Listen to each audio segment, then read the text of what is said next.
돈 봉투 만찬 사건을 감찰 중인 법무부 검찰 합동감찰반이 문제의 만찬 현장인 서울 서초동의 식당에서 오찬을 겸해 조사한 것으로 드러났습니다. 일각에서는 조사 형식이 부적절할 뿐만 아니라 감찰이 시작된 지 열흘이 지났는데도 사건의 핵심 인물에 대한 대면 조사를 하지 않았다는 비판이 나오고 있습니다. 현장 취재기자 연결합니다. 박석영 기자. 네, 서울중앙지방검찰청입니다. 네, 좀 더 자세한 상황 설명해 주시죠. 네, 해당 식당은 이영렬 전 서울중앙지검장과 안태근 전 법무부 검찰국장이 지난달 검찰특별수사본부 간부들, 법무부 검찰국 과장들과 만찬을 한 장소입니다. 이들은 이 자리에서 70만 원에서 100만 원의 경력금을 주고받은 것으로 확인돼 논란이 됐습니다.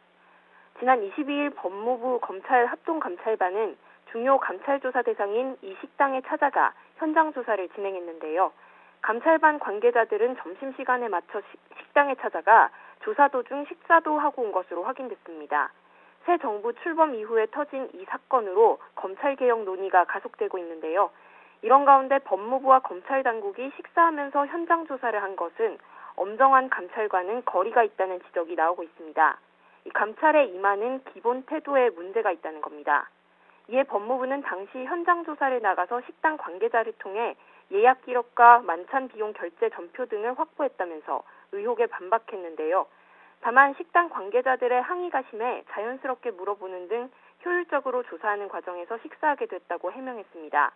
앞서 지난 18일 법무부와 대검찰청은 돈봉투 만찬 사건 조사를 위해 대규모 감찰반을 꾸렸습니다. 참석자 10명에게 경위서를 제출받았고 주요 대상자 대면 조사도 진행했는데요.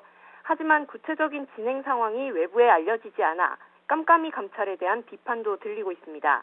합동감찰반은 감찰 내용을 외부에 공표할 수 없다는 법무부 훈령을 근거로 들고 있습니다.